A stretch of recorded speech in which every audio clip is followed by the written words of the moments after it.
Thanks.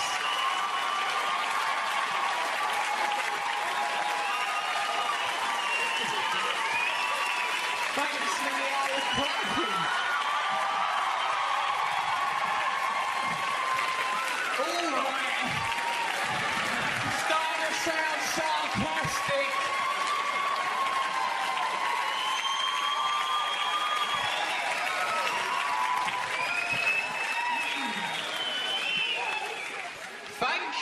Thank you everyone at the Acne Empire for your clapping and that. Thank you very much for coming here.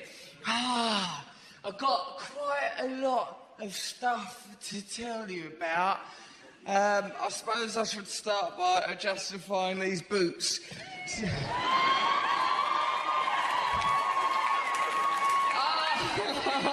rootin' tootin' boots. There were a moment just before I had these boots where I was looking at the boots through a shop window and I thought, I want them boots, right? And this is the nature of consumerism, how it succeeds. I sort of thought, if I get them boots, I will be truly happy. That is what's missing from my life, is them fucking boots. Right? And when I got the boots, I sort of put them on in the shop, and the woman goes, oh, do you want to put your other shoes back on now? And I looked at my other shoes with disgust. Those things! Fuck you! Right? Because, my mum weren't there to force me to put them shoes on. Save the boots for best! Save the boots for best! I'm wearing the boots! Right, so I left the shop wearing these rootin' tootin' boots, right? And, but, you know, if you've got something new, you're a bit sort of self-conscious of the new thing. Like, the boots were sort of wearing me a little bit. Oh, God. And, I sort of felt like the boots were grassing on me a little bit when I left the shop. We're not his real boots, you know. He just bought us. No, I've had these boots ages. When you're trying to look relaxed. Yeah, look at me, I'm relaxing my boots. Yeah. It's an unwritten rule that I do pledge at least an orgasm per person. So I think we should lift the lights in the old Acne Empire and see what I've got myself into. Move among you.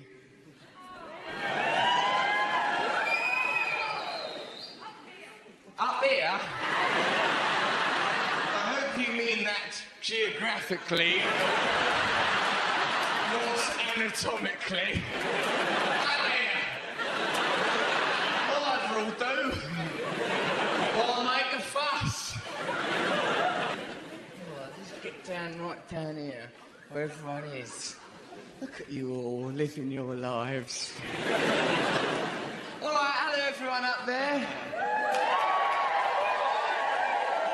Don't feel you're missing out on anything, you ain't. When I go... What's that sign mean? I cat you? What does that mean? Oh, right, that is cat. The arrow points to cat the individual and cat heart me. There ain't even an apostrophe S. I don't think I could have sex with someone with such a slender grasp on grammar.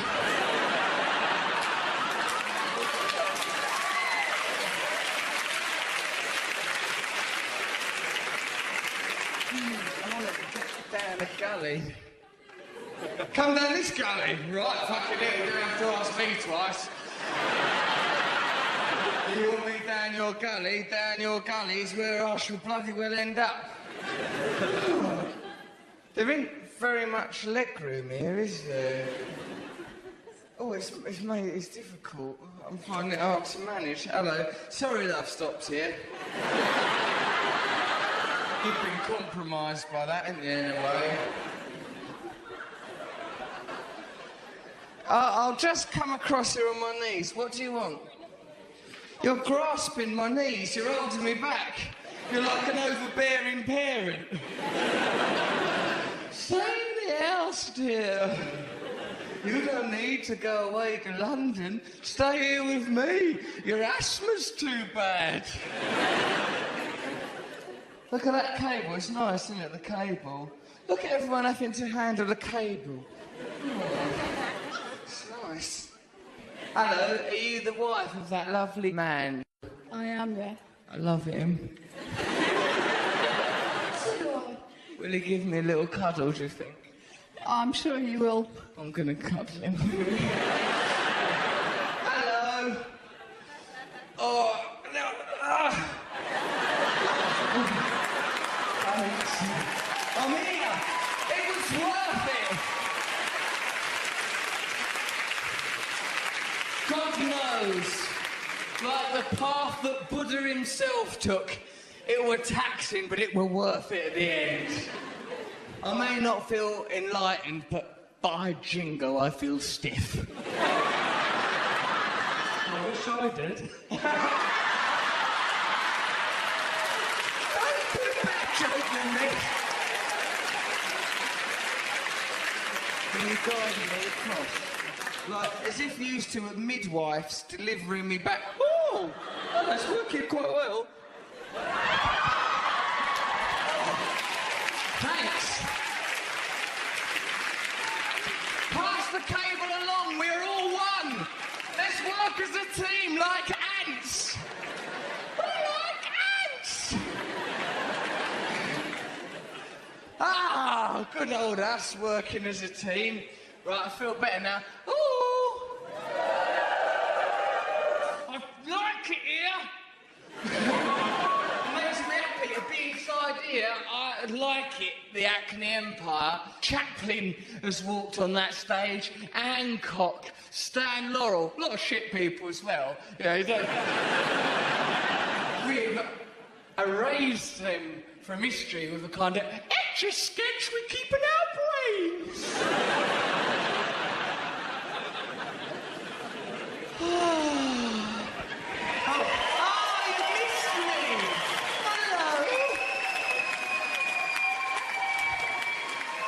You're like a poor, rejected middle child. We're going to lavish you with attention up there as a result of that. Right, okay then. Why don't we now work out if the media is a tool of the government designed to keep us docile, stupid and spellbound, divorced from our true spiritual natures, or is it a bit of a laugh with a quick look at the Hackney Gazette?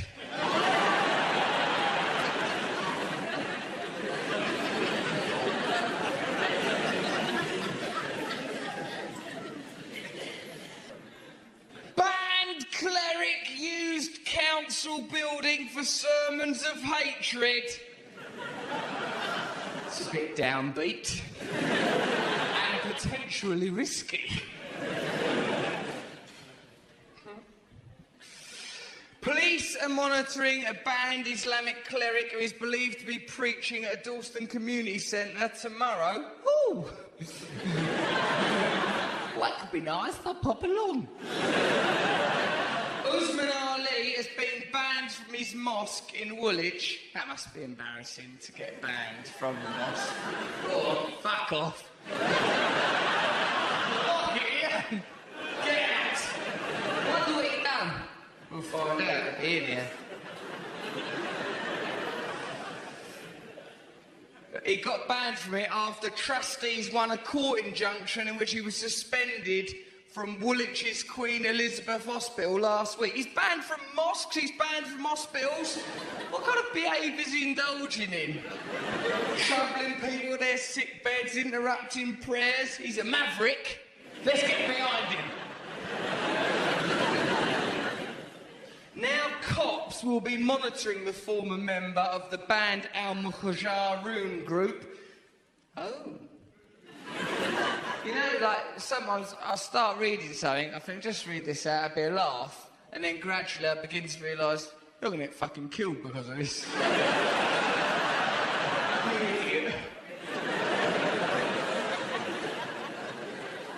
Like, say someone tries to kill me, just, will you just don't let them?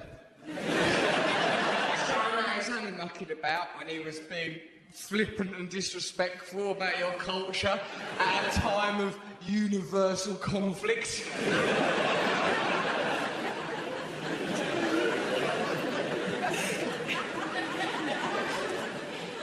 Hackney Council does not know anything about it. Oh, that's like he's trying to not be involved. I don't know nothing about it, mate. Hackney fucking Council, aren't I? Bloody well better find out then. I wasn't even then, I was at home having tea with my mum. Hackney Council, it's not just some bloke, it must be more than one person. Oh, fucking hell, I've got to do the bins. Oh, shit, bloody hell. I'm putting moustaches on. Oh, hello, welcome to Hackney Council. I'll just go down to the cellar.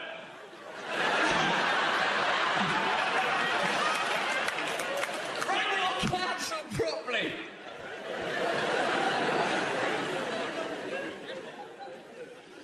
Tory councillor Maureen Middleton said, she never said that. That was a cheap shot.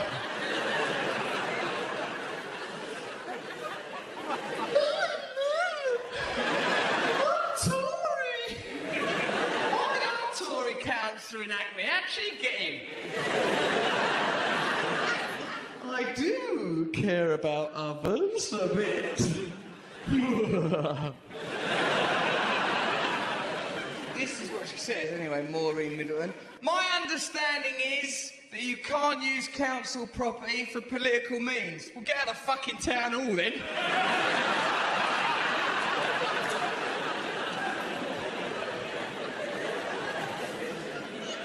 Ridiculous. They'll just sit there going, right, oh, do you know what? We really ought to do something because that primary school... Is this political? Did you see Neighbours? Yeah, I like it if I was attractive. It distracts me from the necessary realities. One Hackney resident who did not want to be named, fucking hell, even the people that live here in Hackney are thinking, I'm not getting involved in that in case I get actually killed. Anyway, this Hackney resident goes, I have young teenage sons and would be very concerned about that kind of influence going on. Why are they not meeting in a mosque? Because he's banned from the mosque. Give it a break. One keeps going on about it, he'd probably upset enough. Mr. Ali showed Oh, it's got heavy. Right. We all knew we were on thin ice when this began. The unthinkable has happened. We're doing a live DVD and we're going into the not altogether comfortable terrain of 9/11.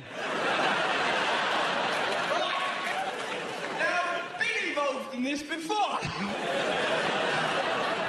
When I sort of a little bit accidentally went dressed to work on September the 12th, 2001 in a costume that can only be described as Osama bin Laden-esque.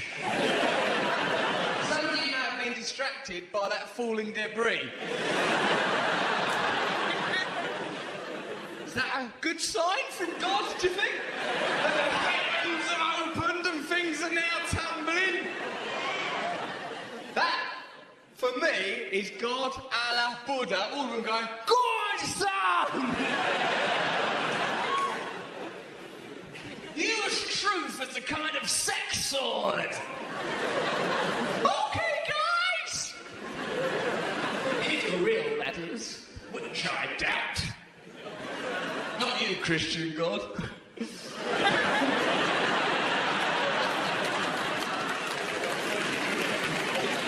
Why don't we go to the back of this paper where there's bits where it says it's for a massage, but we know in our heart of hearts Then it's the prostitute. Wait a second, let's see. There might not be no frosty boots. We don't know that yet. Let's carry on. Page 36. You sickening pervert. If it is page 36, then you, young man, are in trouble. Right, page 34. That's made to measure blinds and double glazing. 35, plumbers, daily plumbing. Page 36, Anastasia massage.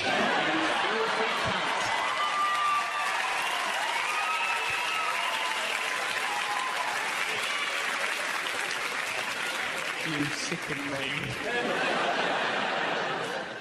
Right, you are bloody reliable. You're like a pervert Jeeves.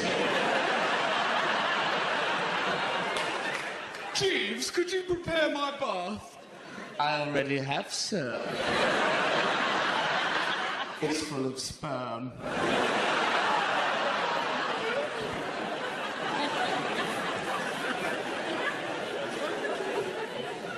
This is quite good, actually.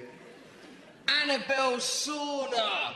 Open 24/7. Discreet back entrance. You filthy calf. Black babes massage. Stunning girls, no rush. Easy parking.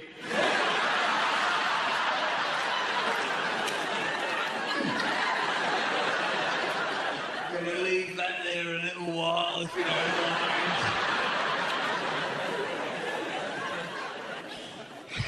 Look at this one, right? A mature gentleman offers discreet, sensuous massage. Who a mature gentleman for? Oh, hello there, mate. Could I have a blowjob, please? Just grow up. Sorry, I should have asked. A mature gentleman coming round. Hi, yeah, I just want... Do you do teabagging? No, I don't do teabagging. And you need to look at your mortgage, young man. Borrowed at a ridiculous rate. Invest in property, you'll never lose money. All right. Can you make me come?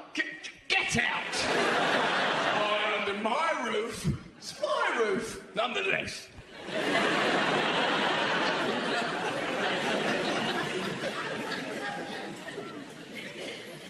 Oh, no, I need a wee a bit. Oh, no, why's that happened? Shit. Oh, I can't do it, can I? I'll wait. If it keeps bothering me, I'm going to fucking well do a... What? Do it in a bottle? Yeah, it's the DVD's been going well so far, eh? I've only had the Al-Qaeda eulogy. What I need to do now is create a golden arc of Uri on this famous stage. Why did you do it? What about when you're a child and you have to talk this for a bit? I'm so sorry. You pinched me. Then I scratched you back. I don't have to know more. I'm grown up. I talk in a less staccato fashion. Ah, what's the point being all little? It's annoying, isn't it, when you're little? What about when you're that old? Ah, poor you, being all little like that, right? And the adult world is just this baffling cacophony of noise and confusion. Remember being that old, right?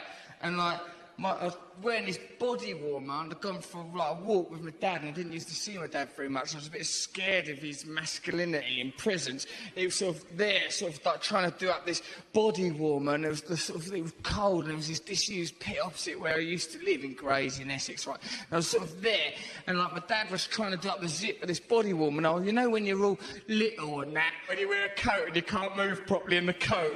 The coat restricts you. have to move like that. I feel all right. All in a little coat. Right, I'm wearing like this, I think a body warmer, and like the zip, I couldn't do the zip up, so I got my dad to help. My dad was sort of leaning down to do the zip, sort of reaching into it, and the zip was being, it were recalcitrant, willfully disobedient. Well, the zip. We got that. Well, I suppose the zip can't have wheel, but nonetheless, it weren't doing that. And it was sort of like, it was kind of like, oh, come on, like that, all angry. Come on, just got to do that. Do that zip, getting all frustrated, and I could feel his breath on my face, and he was all big and unfamiliar, and a dad, oh, come on, got to do that zip. And then he went, I'm not going to be beaten by a fucking zip!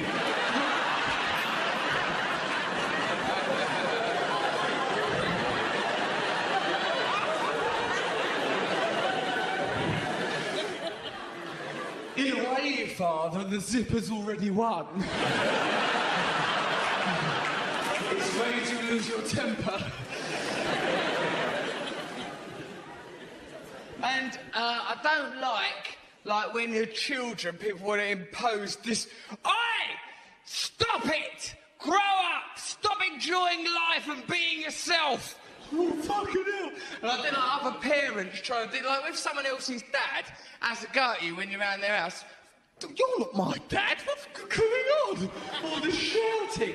And I don't like dads on nights. Oi, play quietly, my dad's on nights. My dad's... Like awareness of a sort of a room, like a cave with a dad in it. Is the dad in there, is he? Yeah, he's in there. Occasionally you hear sort of rumbling noise from the dad on nights. And if the dad on nights ever come out, I didn't like it. The dad would go, Dad's on all nude, like with genital, like brown Willy. Why Dad's Willy's much more brown? When I was little, my Willy was pink. He got a bit browner now, but it ain't Dad brown. Where's it going Dad brown? Why would it be Dad brown Willy? Well, my dad's Willy, right? When I was a little kid, my dad's Willy, it looked like it could live independently of my dad. Like he just sort of wandered out of the thicket.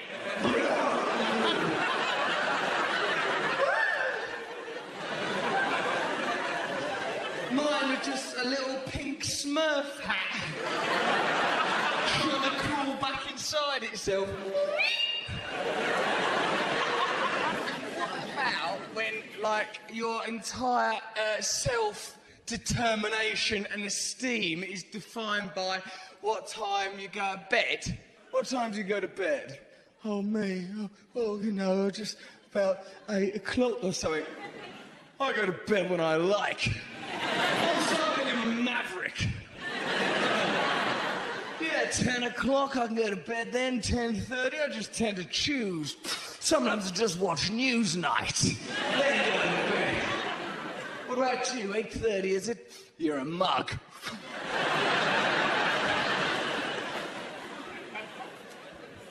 Yeah.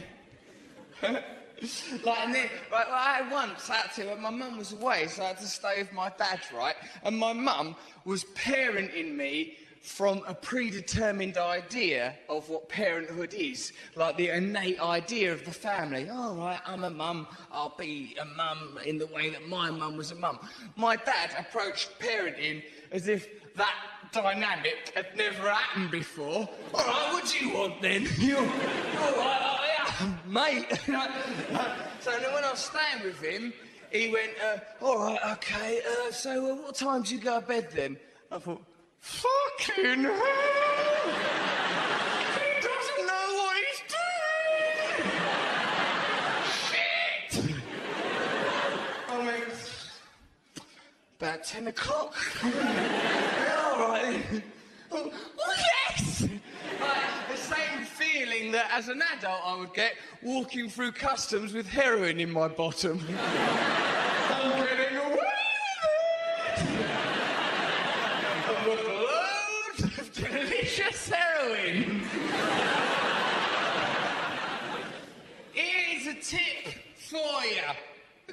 say this is a very useful tip. It's actually only any real use if you are a drug addict.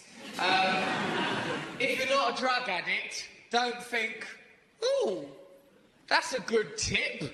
I'll become a drug addict in order to employ the tip.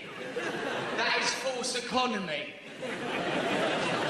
But if you are a drug addict, here is your tip. Say, right, if you're a drug addict and you've got to go on holiday, right, you've got to have some drugs with you, ain't you? Otherwise the holiday will be spoiled, right? But because of them squares in customs, it's very difficult to get the drugs to be on the holiday with you. And you must have the drugs, but you must have a safe way of transporting them. That is why I suggest that you use your special back pocket, Jesus' internal wallet, the corridor to Narnia, your bottom. Because I think this, right, say you're in an airport and you're walking about, right, and a customs official approaches you and says, come this way, please, sir, and takes you into that room, one bit mirrored, one bit glass, one bit mirrored, one bit glass, one bit mirrored, one bit glass window. Why have that one bit mirror, one bit glass, one bit mirror, one bit glass? Like, say if you walk past it, it's like a flick book for perverts. If the customs official takes you into that little room, puts on the unforgiving cold rubber glove like an evil sooty show, past your buttocks, inserts 2 digits, uses the scissor and twist technique. Hey, this is just an anecdote to you, I live this shit. Right, and carries out a thorough cavity search inside your bottom, and you haven't got any drugs up there, that's still going to ruin your holiday. By the time it gets to that stage, you might as well have drugs up your arse. A fingernail might puncture a bag and take the edge off an otherwise difficult experience. Plus, in an airport situation, it's difficult because of sniffer dogs, right? Sniffer dogs present us with a curious dichotomy. This is a split idea. I don't mean to be patronising, but I do like to cater to the thick. Not I'm suggesting anyone is, and if you're offended by that, then you have to go, I'm offended by that, and then the caveat must be, because I'm thick. So by being offended, you've sort of acknowledged that you are thick, and none of us are, so we're all back on speaking terms. We're all delightfully clever. Yeah, because you see a sniffer dog, right, it's a difficult situation, especially if you've got some heroin in your bottom, because you sort of think, right, on one hand you think, oh no, there's a sniffer dog, and I've got all that heroin in my bottom. But on the other hand, you think, oh, that dog's got a job. Have you got a job? Are you doing your job now? Is it still work? Oh no, you're working 9 to 5. You're working 9 to 5. What I want to make a living. Working 9 to 5. What I want to make a living. Would you mind coming this way, please?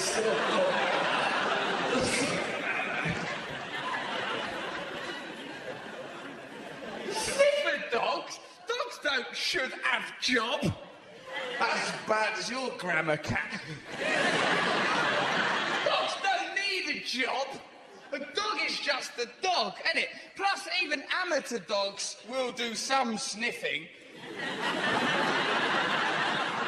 In their leisure time.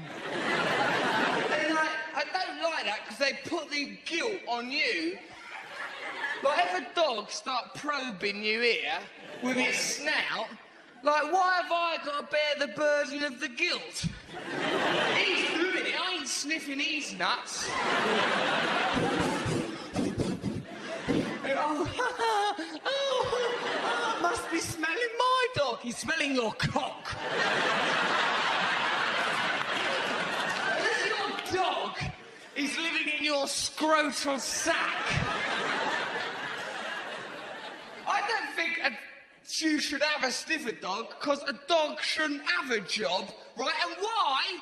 Why in our lifetimes, our human lifetimes that we're all enduring and enjoying together, was there a programme? Why did this happen? There was a programme on our TV sets called Dogs with Jobs, right?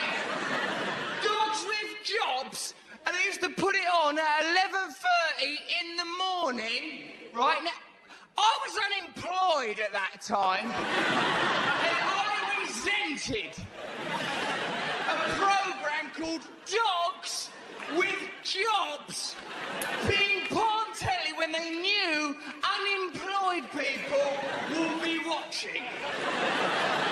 Like eating Weetabix for the 40th consecutive day. Just keep putting the Weetabix in so don't die. Like a baby bird. There's a programme called Dogs with Jobs. Oh, fucking hell. Even the dogs have got jobs. Sandy is 7 years old and she's a vital member of the paramedics team. Without her, the ambulance simply won't leave the hospital. Fuck off, Sandy, you scab! Dog don't need a job. It's the stupidest thing I've ever heard of. Oh, God. Oh, yeah. Right. Because you'd think, if you was me, you would think this, and I am me, so I'm in a perfect position to offer conclusive evidence on that. Isn't it like when you go away on holiday, you think, oh, I better go away from holiday, cheer myself up, get away from it all. But when you go on holiday, you're there. So, it's shit. Can't get away from you. Oh, it's me somewhere a bit different. Great. So I've just got to have this, have I, until eventually death. Yeah, that's pretty much the deal. Thanks for that. I'm glad I signed. Oh, it's too late now. Yeah, I'd done this film. I thought, oh, that'd be good to do an Hollywood film, right? To go away, do a Hollywood film. It ain't, right? Because I'm still me doing an Hollywood film. I ain't someone else. I don't become someone else who likes being in an Hollywood film. I'm me. So it's embarrassing. Plus, look at the hard things I have to do in this film. 1, horse riding. That's hard. Horse riding. The horse don't want you on it. I'll tell you that they ain't happy about that arrangement. Everyone's thinking, oh, it's really simple. The horse riding, it's just like driving a car. I can't drive a fucking car. Yeah, if you want the horse to go that way, just pull it that way. If you want the horse to go that way, pull it that way. If you want the horse to stop, just go like that. Just like driving a car. A car, right, won't just suddenly, of its own accord, go into a garage because it wants like an air freshener tree. Or someone just wants dinner. Like, goes to get dinner, and the only way you stop it is by being horrible to the horse. Like, ugh! And the horse is already unhappy about being a horse, you can see that. So, like, it looks embarrassed. Hello. Sorry about that. I appear to be trapped in a ridiculous body. I'm a spindly, muscular coward. They're ashamed of themselves because they go down at the too thin a point. They're awkward, you can see they're awkward about it, right? Oh, just kick it and make it do what you say. Be horrible to it. That's how I've always, show it you're a boss. Show it you're the boss. How am I the boss? He goes horse riding every single day. I've only been once. about it. The film I had to do the horse riding in was made in Hawaii. Hawaii is all right, but it's a little bit like a sort of tropical prison because if you ain't famous somewhere, it's much more hard to have sex with people. It takes longer. It's time-consuming. Right, because, like, yeah, and that's difficult, because, like, there was an actress on the film I was sort of fancied a little bit, Mila Kunis she was, and I went to sort of, like, chat her up. Like, oh, all right, hello, yeah, you're nice. And I can't remember all the proper chat-up techniques anymore. Hello, yeah, oh, did you, all right. Just whittling, really, right? And I chatted to her, and then she goes, oh, yeah, I've got a boyfriend. And I sort of thought, well, how long is it polite to continue pretending to be interested in what someone says after they reveal they've got a boyfriend? Oh, I think it's 11 seconds. Yeah, all right, okay. What? Yeah, no, I am just going. Yeah, I was just talking to you because, yeah, for sex, yeah. So I've got, right? I can pretend to be nice for a little bit of time, you know, at the beginning of a relationship, pretending to be nice. I'm quite nice. Oh, not a lot. I'm quite nice. Yeah, come round my house. Yeah, we'll just watch a video. No, it's all right. I'll sleep on the sofa. Right, pretending to be nice. Yeah, no, it's all right. We'll just cuddle. No, we'll just kiss a bit. That's all right. No, I'm not even that interested in sex. Where'd you come? I'll just kiss. Yeah, just watch Wonderful Life on the video. The Knobstacle course, I call that.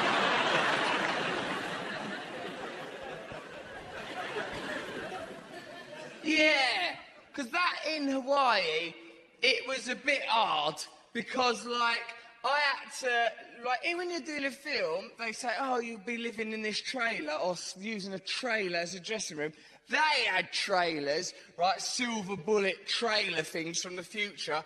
I had a fucking caravan, is what I had, right? You know when you're little and you go on holiday and that holiday is too near your house, right? It's really near house, the holiday. Well, I used to go, where is it? Around here, you probably go same place as me, because it's Hackney, right? Clacton is where I go. I live near Clacton. Don't get excited. The fact that you're excited about Clacton is evidence to me that you shouldn't have been allowed to leave there.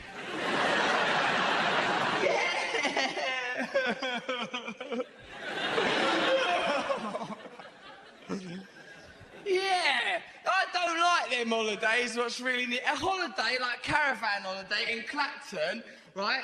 We could have just gone to Clacton in the day and then gone home and had my own telly. No point. And then being really amazed, going on holiday somewhere and being amazed that my nan and granddad would visit me on the holiday. Oh, nan and granddad! Yeah, on holiday. What rivers thou must have crossed, what dragons thou hast slain. Rest thy weary bones and tell me the tales of how you came to be here. I just went on the A5, really. Yeah. So I was talking to her, pretending to listen. Yeah, I've got a boyfriend, my boyfriend Mac. Oh, your boyfriend Mac, yeah, he's going to come and visit. Oh, is he? Oh, that's nice. All right, OK. All right, bye then. Right, and sort of like, yeah, and I was sort of about to go and sort of wait in my sort of caravan, which is just a sort of a slum on sticks, really. And I was sort of in there. And like on the first day of principal filming, her boyfriend came, right, and he's sort of like, it was mad, because I was trying to just keep my head together and think, like, I was trying to think, like, don't get attached to the idea of the caravan, all right? Don't be all beat up about it, that they're in their trailers, you're in the caravan. Don't, because, like, I sort of think you are a spiritual being. Detach yourself. It doesn't matter. It's immaterial.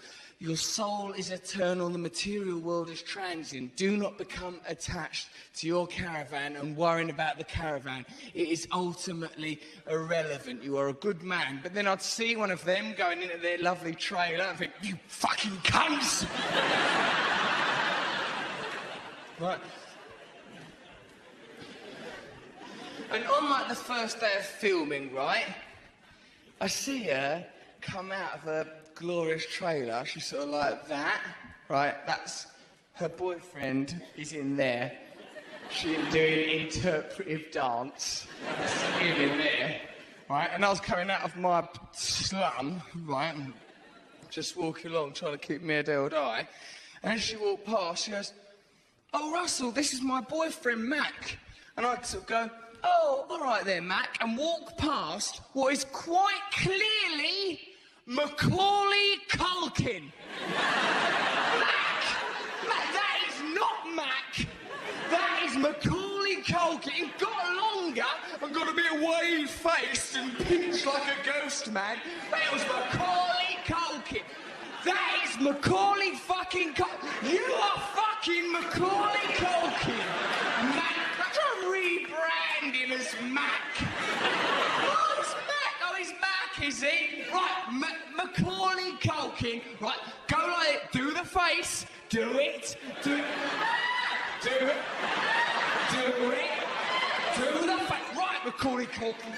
You get in this trailer, get in there, shut yourself in. I'm going to go and get Joe Pesci and try and break in. You're going to defend yourself with pots and pans.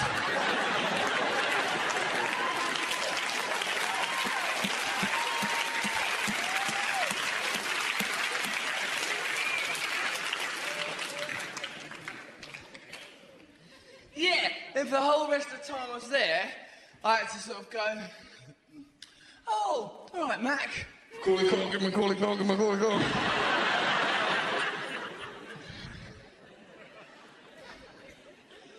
Plus, I couldn't ask him stuff. Like, I wanted to go, "Come on, mate, be honest. What happened?" Michael Jackson, Neverland, sometimes land.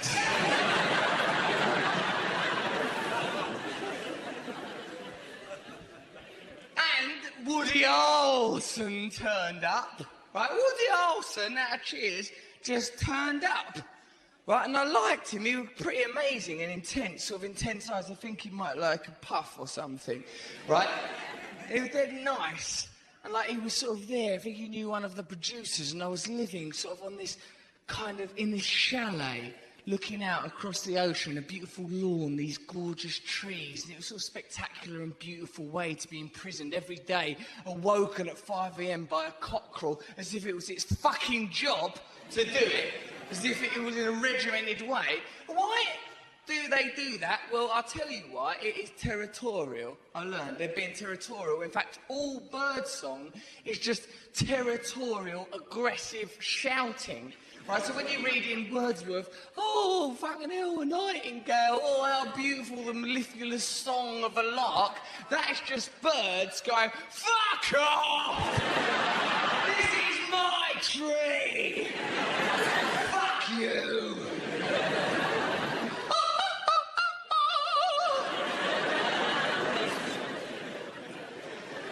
And I'm left on my own too much, I recede to the mentality of a child very quickly and very easily. Like, what about in a child? New coins come out. It's new 20p's! Oh, new 5p's! Oh, bloody hell! Look at this new 20p. This is worth more than 20p. There's been a mistake at the factory. I'm keeping that in the jar. It's not worth more. It is. Them 5p's, they're so little. That's worth more. Keep that forever. It's a doubloon. It's the currency of the pirate. It's not worth nothing. But it is 5p, it's clear. Yeah, so if I'm left alone, I regress to a childlike state, right? And on that bloody film, because I thought, don't hang out with the actors and everything all the time, or they'll find out what you're like, and it'll be a problem, right? So I just spent a lot of time on my own, right? And to fill the time, I sort of invented this, right, I had a hula hoop hung with a bit of string, or sort of cloth more, a bit of cloth hung from an air vent, right? And I had like a sort of quite lightweight football, and I just sort of played football on my own, right? Oh, yeah, and I'm not very good at football, and just sort of kick it sort of through the hoop and miss most of the time. But because I was on my own, I started to take it a bit too seriously and think, oh, I'll just keep track of how I'm doing, right? And I sort of started to think, oh, I'll just play against other teams in my imagination. You got me out, I bought a dice and did other teams' scores, then did a league of jotting down what I was doing. It's like, oh, God, oh, no, we've got to play Wigan. Oh, God, they're really on form. What are we going to do? And I was doing that one day in these green pants, just taking the league quite seriously. I think we had a difficult game coming up against Everton. They really hit their stride. It was tricky, right? And out the window, I'm just wearing them green pants and see fucking Woody Harrelson, right? All dead little, although retrospectively, that may have been he was far away at his perspective. Right? And I see him, he definitely was, because he get bigger as he came closer, right? I'm thinking, oh, look, there's Woody Harrelson, just standing in my green pants, thinking, oh, here he comes, oh, Woody Harrelson, that's all right, that's just part of life, right? And he got nearer and nearer until he was actually at the patio door things of my chalet, right? And because he's a Hollywood movie star, he don't obey proper protocols, I don't think. Right, me, if I go walk through someone's patio door, this is what I'm going to do, right? I ain't just going to breeze in like that. This is me, right? This is me going through someone's patio doors. That's how I start. Can I come in? In fact, I wouldn't even say it out loud. I'd mouth it. Can I come in? Can I come in now? With you? We're being there together, right? I'd mouth it so they didn't feel threatened. Woody Harrelson, he just bowled in like that. Hey man, what's going on? He was just in there and I was in my pants and I had these Brazil nuts, right? And he just sort of like took one, started crunching it up and that, and I was a little bit scared, right? And he sort of seemed like a big and all like lumbering, like a sort of a dinosaur. He didn't seem to have a natural stature. Touching stuff and that. And I sort of realised that I was just in my pants. And that hoop thing was there. I thought, oh no. Right? Because he'd like see it. He goes, hey, what's that, man? I thought, fuck. I'm going to have to tell him. Right, because when I set up that game, I didn't think at some point I'd have to justify it to the cast of Cheers. I thought, I'm going to have to tell him the truth. Otherwise, because I'm in my pants and I'm a bit weird, he's going to think I'm doing some odd autoerotic asphyxiation wank game thing. Here's another tip, right? If, during a wank, you start to die, stop wanking. Don't think, I've started this wank now. I'm committed to it. If during a wank a tunnel of light appears with Christ at the end of it, stop wanking. Don't think, oh, don't let that spur the wank on. Don't think, fucking hell, there's Jesus, I'll fuck him in the stigma. Stop wanking.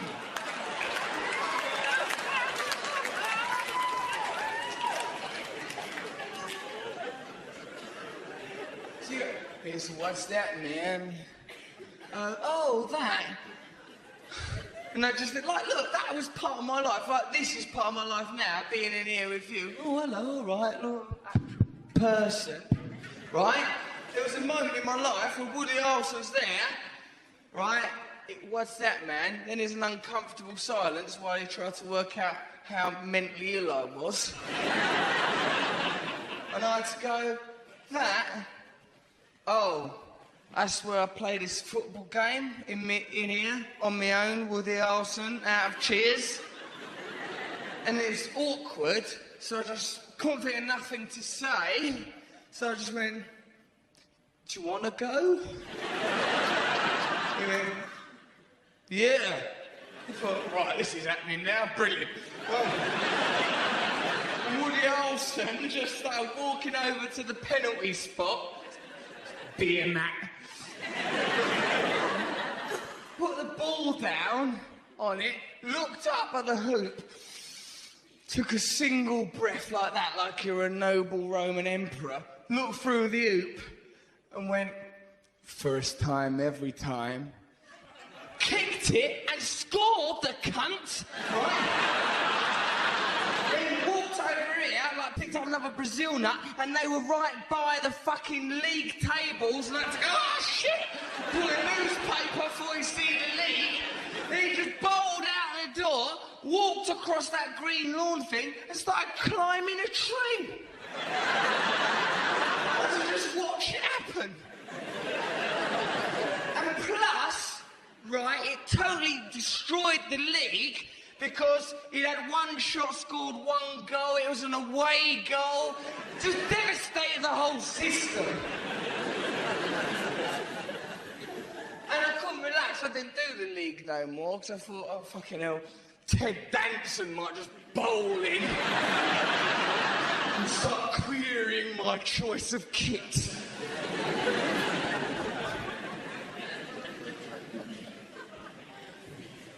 Then I had to do a sex scene in this film. Hey, Russell, do you mind showing your ass in that sex scene?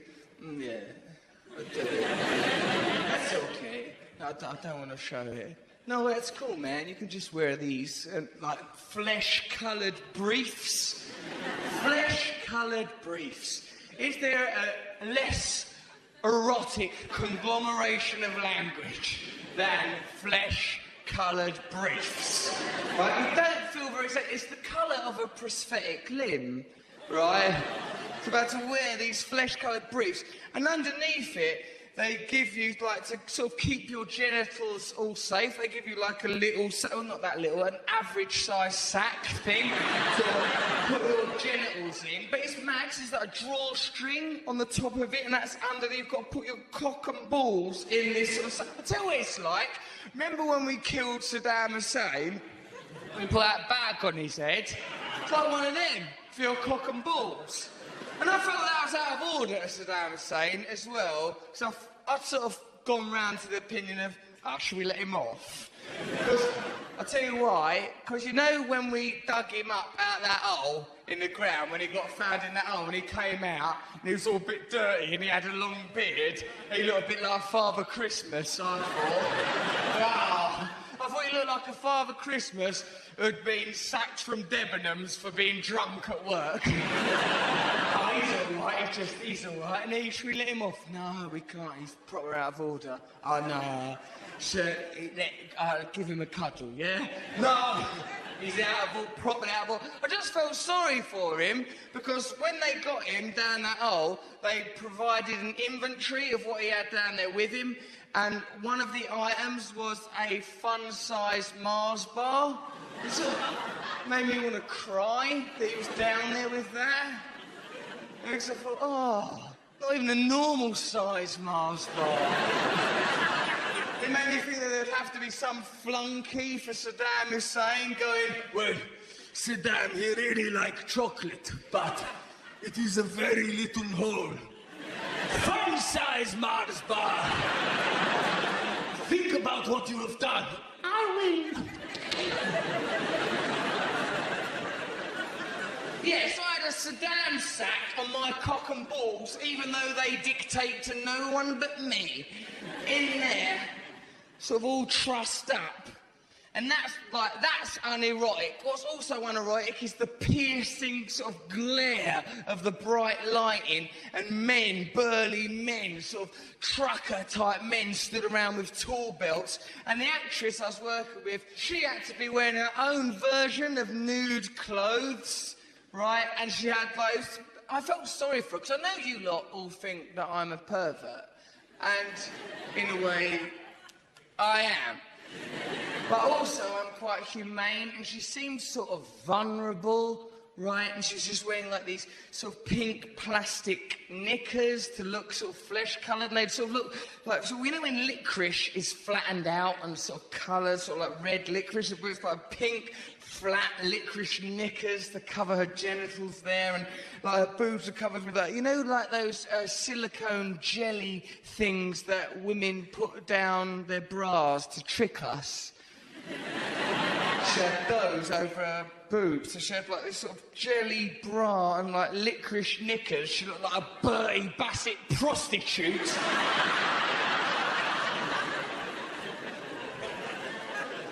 Like, it's made me feel sorry for her, you know? And like, it's difficult because doing a sex scene is hard because you have unearned proximity. Unearned intimacy. You're that close to someone, but you've not been through the typical rituals that one would go through to get that kind of, you know, before you normally kiss someone or have it off, you've gone through, well, admittedly in my case now, rather stunted rituals. Oh, are you Russell Brand? Yes, I am. Can I have my photo done with you? Yes, you can. Are you 18? Yes, I am. Let's go to this toilet.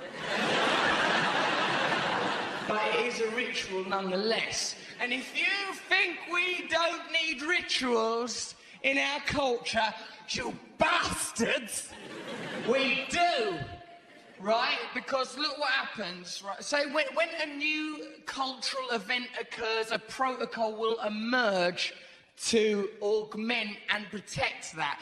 E.g., chip and pin, right? Oh, chip and pin! We'll use chip and pin, right? But now that chip and pin machines are there, there's a new protocol emerged around that, because say you're in a shop, right, you have to put your card in, there's a moment, right, when you're doing your PIN number, when the shopkeeper thinks, oh God, they're doing their PIN number, and you think, oh God, the shopkeeper might look at my PIN number, oh crikey. So he'll sort of maybe like just do a little look away, like that, to sort of make you feel more comfortable, but sometimes it's too dramatic, like a Duran Duran video, so, wild boys, wild boys!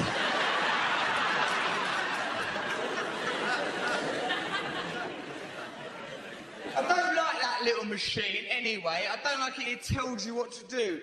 Hand me back to the merchant! Like a little bossy toddler. You touched my buttons!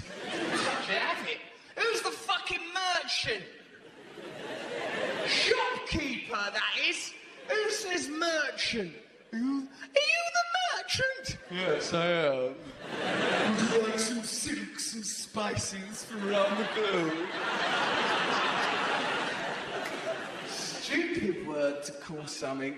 It's anachronistic. That means from another time, an old time, what we've already done once. Yeah, don't worry so much about PIN numbers. Oh, fuck. PIN number. My PIN number. Have my PIN number. I'll tell you it. 7263. That's my PIN number. 7263. All right? It's no fucking good on its own.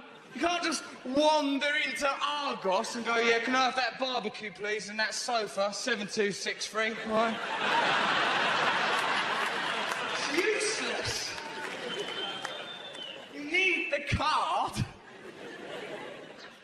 Oh, right, so I suppose what you could do is mug me after. Give that fucking card. 7263, you fucking prick. Get your hair cut. I can't afford to now.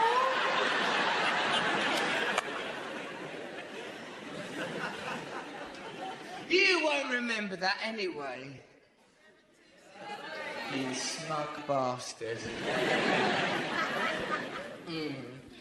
Oh yeah, so the intimacy, the sex scene is difficult, it's embarrassing, it's awkward to be that sort of close to someone like that you've not earned proximity to. It just seems odd and unusual and a little difficult. And plus what's really difficult is like when you have to do some acting, the director goes, action! Right, and that's all right if you're doing normal acting. action! No, don't leave me, Debbie! I'll kill ya! Brilliant acting by me then. But if it's a sex scene, right, they go, action! Oh, right, do this, okay, well, I'm ready for the... Oh, sex it is then! Okay. And like, I thought, like, they're all American and think they're all cool. I'm English. I don't want them thinking English people aren't good at sex, right?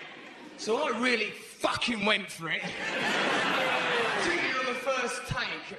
Action! Fuck me, yeah! All my moves. The anaconda. The light storm. The Matrix. All my best moves. Fuck me.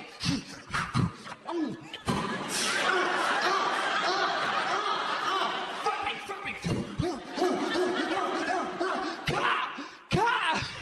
People run out with fire extinguishers. Someone with a stun gun.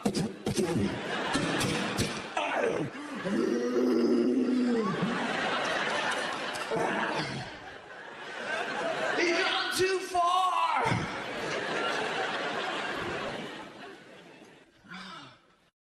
Okay.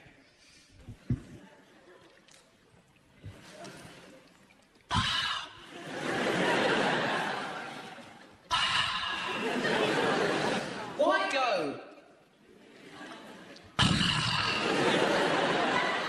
It don't help, does it?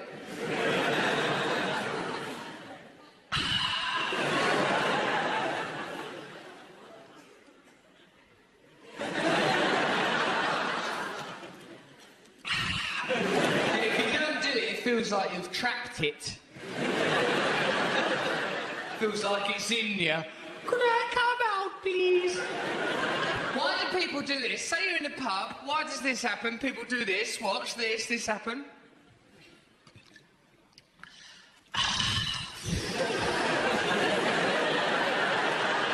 What are they shaking their head for? And then someone sees it and goes...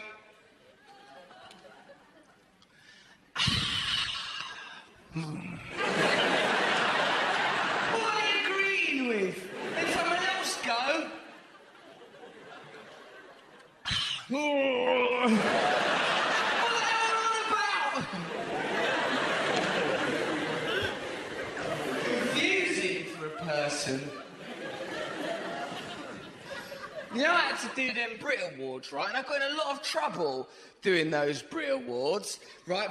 Here's one reason, right? I did a joke. It was a good joke. There was nothing wrong with it, right? I said this, right? And this went to a tribunal, and there was all sorts of ramifications and trouble as a result of this. Grown-ups had to sit around and discuss it, right? I said it was time for the best male category in the Brit Awards, and what I said was, time now for the best male category. If we were ants, the best male would have to have sex with the Queen. We are not ants. But is that any reason to ignore their time-honoured traditions? And before you turn away and are sick into your own handbag, can any of you here honestly say that if I gave you an envelope and told you that inside was a photograph of the Queen's vagina, that you wouldn't have a look? Right?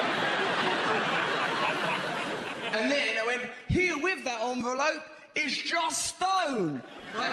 And Joss Stone came out and she had an envelope because she had the nominees in that envelope. Joss Stone came out talking in 1,000 accents, none of them hers.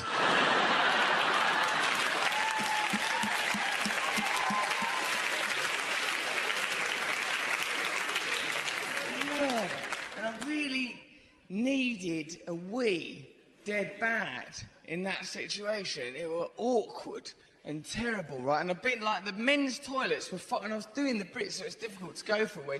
The men's toilets were sort of like miles and miles away. And the women's toilets had Joss Stone in them, acting unusual, so it's like a threatening environment to be in. And I thought, I'll just wee in a bottle, right? And I thought, like, but the thing is, right, with weeing in the bottle, particularly if there's liquid in that bottle, it's like you have to drink the liquid to empty the vessel, so you feel like you're kind of at war with your own bladder. Doesn't feel like a natural thing to do.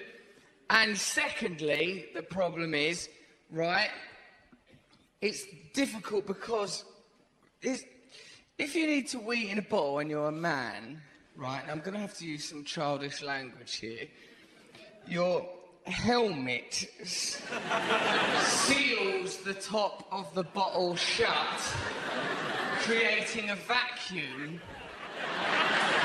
into which liquid must pass, creating what I call urinary vapour displacement syndrome.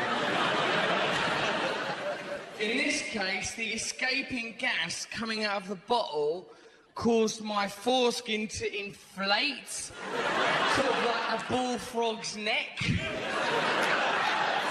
Sort of looked like my willy had mumps. I sort of stood on stage with this bottle filling up with urine, with my foreskin inflating, and on stage I could hear Take That going, "Time!" I thought, life's not supposed to be like this.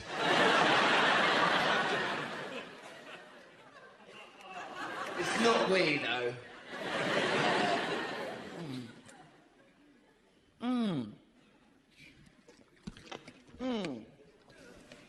Yeah. Yeah! That Brit Awards also was mental because, right, Liam Gallagher, this is what happened, right? I was about to walk, I was seeing over it, all right, and I was about to walk over to him, and he was with his wife out of the Appletons, and I can never remember which one that he's married to, so I was sort of walking towards them. I'm trying to think, oh no, which one is it? Fuck, I've got to say the name, I've got to have to say the name in a minute, it's going to be the moment where I say the name. Just do an amalgamation. I went, all right, Nagalai, Nikolai, Natalai, Diddy-I, Shy, Nagalai, Nigli. I really like your band. Allspice. Right? And I had to sort of do a bit of a stunted conversation with her. Nagalai's there, Liam's here, I'm here. I go, oh yeah, all right, hello, yeah, so I'm just going, oh yeah, Russell, it's lovely to meet you, oh yeah, it's nice to meet you. I used to be friendly with my mate Mel. Oh yeah, your mate Mel, yeah, Mel, how is Mel? Is she all right? Right, yeah, Nagalai's there, Liam there. Is Mel okay? Is she? And Liam goes, she's got an hairy arsehole.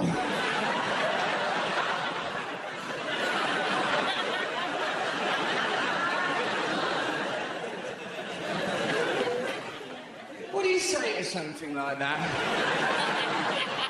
Actually, mate, what could that be the correct response to? What question ought elicit that as the response? Only if a customs official was asking for distinguishing marks would that be considered an appropriate answer to a question.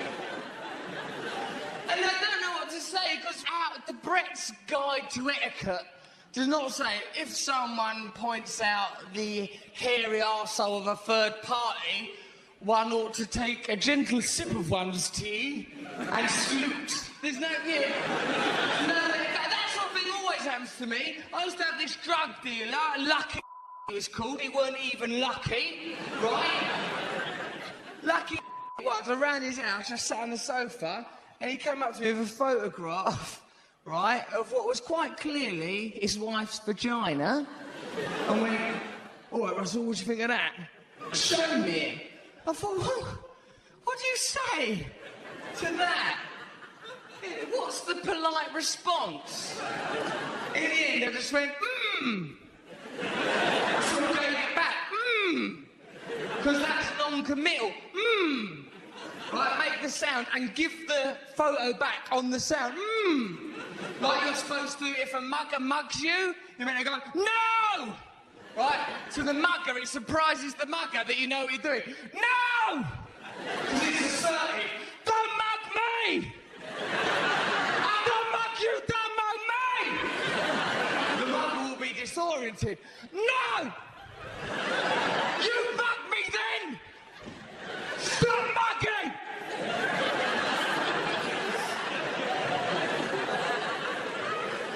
Ah! Yeah.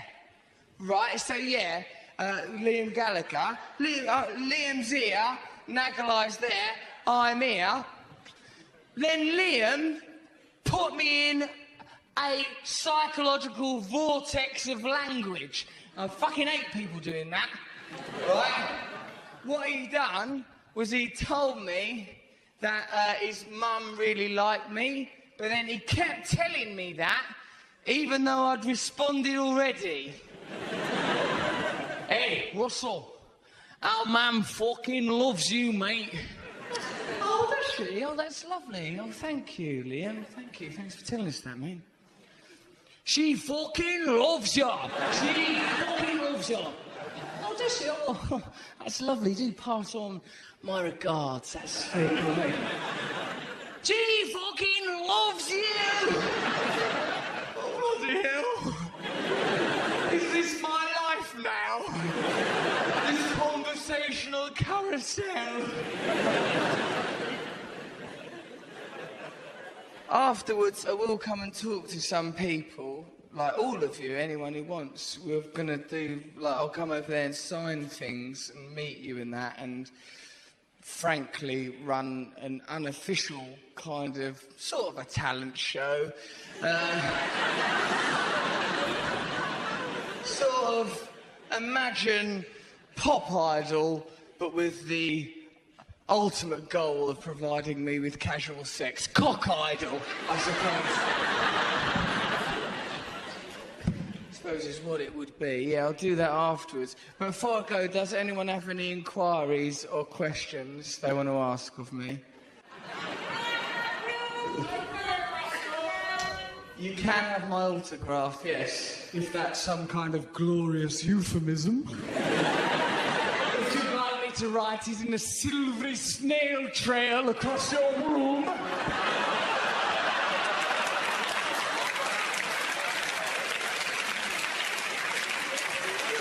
I like threesomes.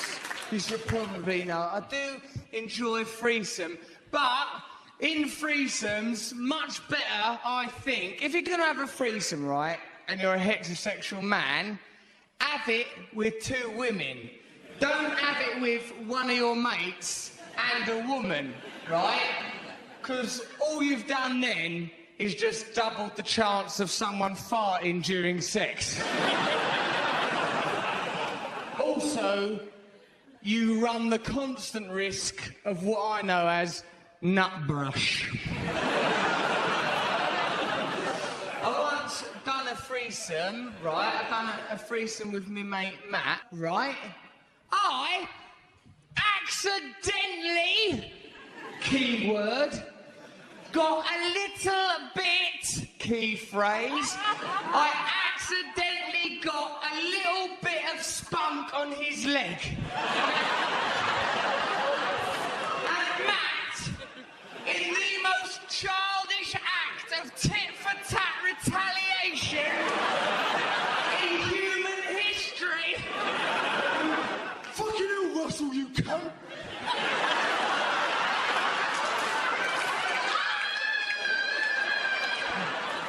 Come back here, you fucking started it! I'm gonna get some on you, I'll get some on you, you cunt! Using his cock as a sort of spunky water pistol. There's a girl in the background just sort of going, guys.